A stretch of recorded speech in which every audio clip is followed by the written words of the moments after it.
Lent begins and concludes with liturgies that seem to be disjointed. There is an edgy quality to them, an unfinished, unresolved quality to what we hear on Ash Wednesday and again in the proper liturgy for Palm Sunday. It is as though the very structure and language of the liturgy points us toward ourselves at our worst, or certainly at our least organized, our least put together, our least confident in self.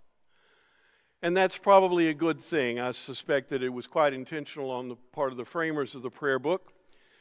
So it is that we come to the end of Lent and the beginning of Holy Week, and we hear much in this liturgy.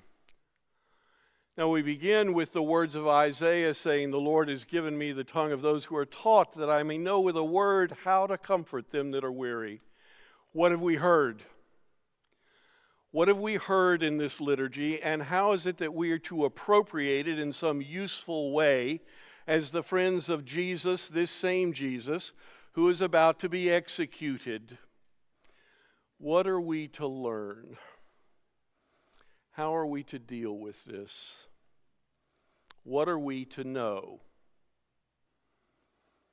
Well, I think it highly instructive that in this particular year in the cycle of the Eucharistic lectionary, we get Luke's Passion on Palm Sunday. Next year we'll get Matthew, and then the year following Mark. We always get John's Passion on Good Friday, but this year we get Luke. And it's interesting to me, and I think it is no small feature, that Luke alone has a particular moment in the arrest that no one else reports. Neither Matthew, Mark, nor John report the fact that the slave's ear, having been struck off, is then healed. And I think that may be the hook. I think that may be the way in for us. I think that may be the way for us to begin to understand the enormity of what is before us and how it is that we find a place to stand in this picture, and how it is that we may, in fact, be able to take something away from this liturgy that will straighten our spine and square our shoulders better to be His people in the world. This is a huge detail. It is a huge detail. I don't know about you. I've been on a lot of raids and I've arrested a lot of people. And I have to tell you that if I ever saw somebody's ear cut off and immediately healed, it might have made me stop. I look at that and I think, this is a huge feature of the story that Luke alone reports, and I think it points us towards something that really does give us the way forward. Jesus is fully at Himself at a moment when any of us would feel our adrenal glands propping open, our higher order thinkings being suppressed, and our reactions becoming very animalistic. He has a right to be as scared as any human being could possibly be. And in this moment, of all moments, Jesus of Nazareth performs His final miracle. He heals a guy. They're putting the cuffs on him, and while they're doing it, He heals somebody. I don't know about you, but I find that quite remarkable. And it points us toward the deep truth that even under the most stress that any human being could possibly endure, He is fully at Himself. He is fully possessed of His confidence in God His Father, and He acts out of the strength and the best part of Himself in behalf of another human being. As disjointed as the proper liturgy for Palm Sunday may make us feel, and as sort of hapless and helpless as it may make us feel, this is, in fact, where we need to be.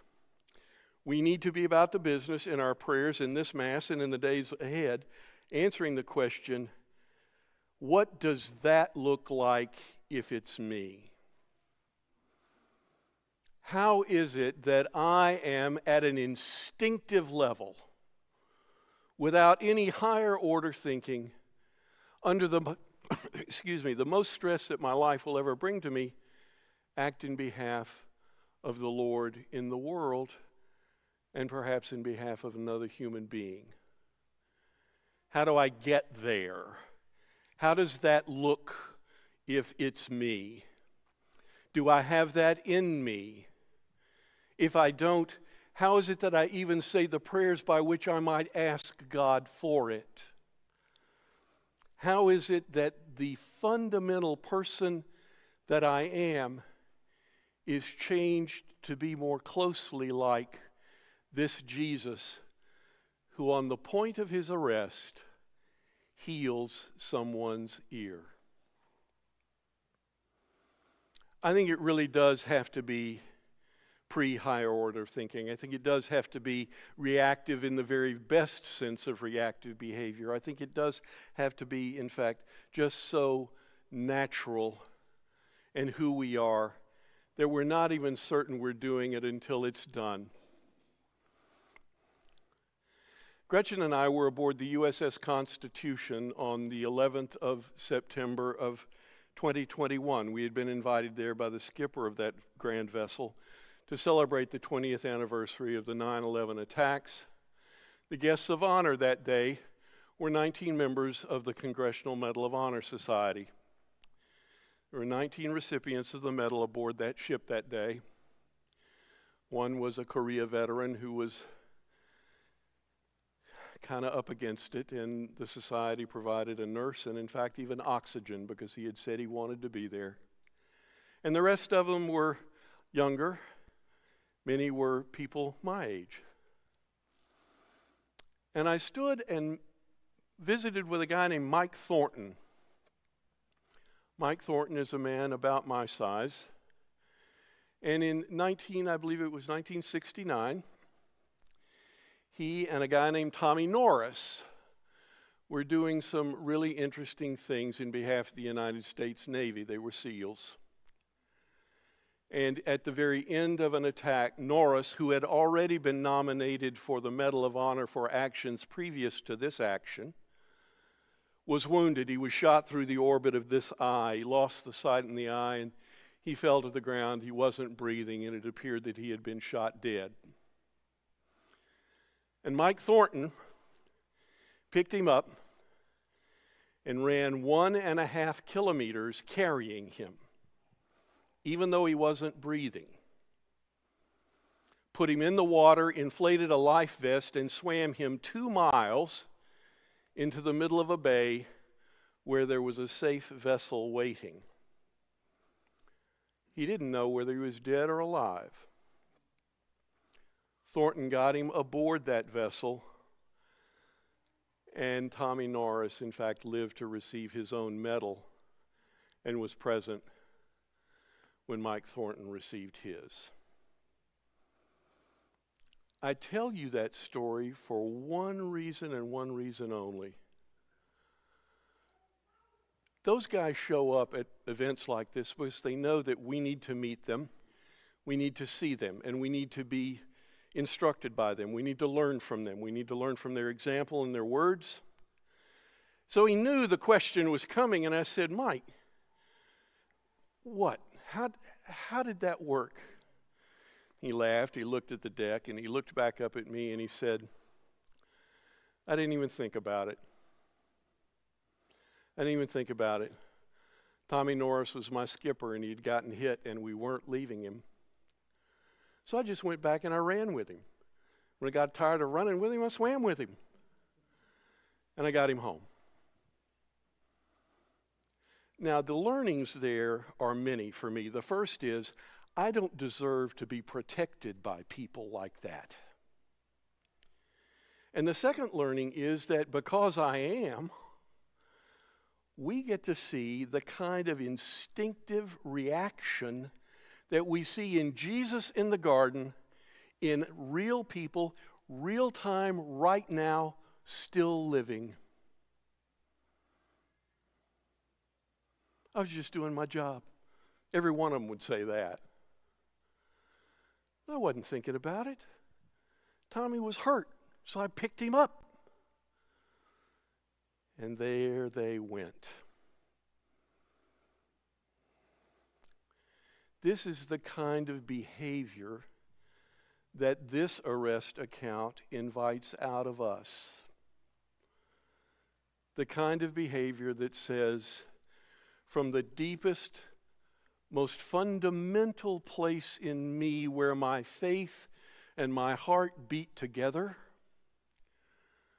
where I know that whatever I have, I'm willing to put on the altar, I want to act. I want to be of use to God in the world in the moment that God gives me.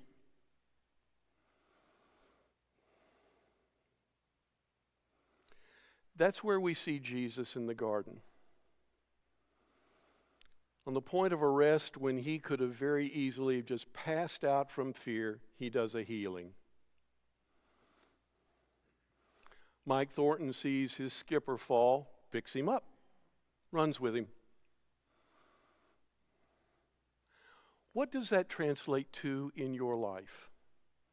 I pray, God, that you never face either what Jesus of Nazareth faced, nor what Mike Thornton and Tommy Norris faced. But I know as sure as you are sitting here, that you have at some point or other faced some great crisis that shook you to the core.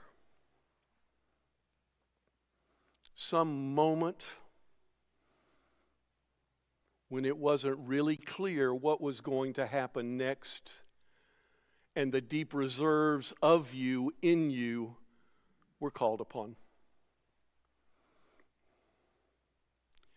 I think that's what Luke's account of the arrest invites out of us. Normally, reactive behavior is not good. Sometimes it's the only thing there is, and so you hope that it will be good. And that's what we see here. I hope your prayer will not be that you will be called into a place where such heroics would be noticed. But I do pray that you pray in this Mass and in the days ahead that when you are faced with the moment of decision,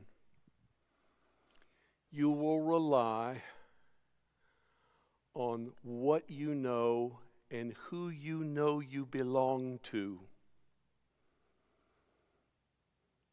so that your actions in the moment point to Him.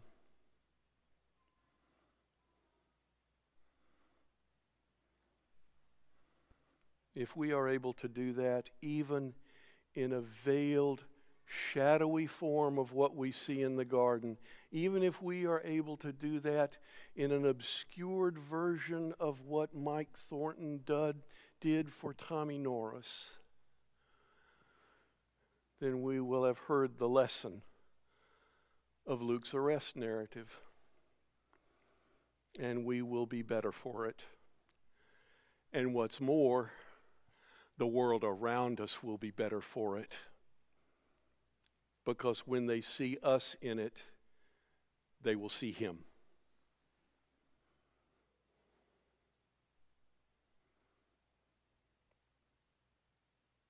Amen.